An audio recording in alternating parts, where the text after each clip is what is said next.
Դուք այնպիսի հարցադրում արեցիք, որ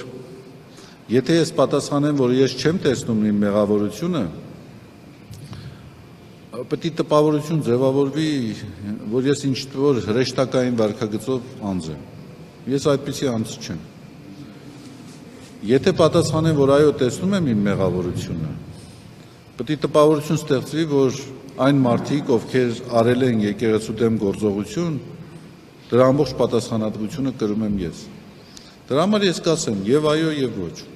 Իհարկե ես իմ ծառայության մեջ սայթակել եմ, կարող է դրսևորել եմ նաեւ որոշակի սխալներ, բայց ես նորից եմ ասում, ես երբեք եկեղեցու դեմ գործողություն չեմ արել որևէ գործողություն, որի համար ամաչ չեմ արել որևէ գործողություն, որը կարող էր օգտագործվել իմ դեմ,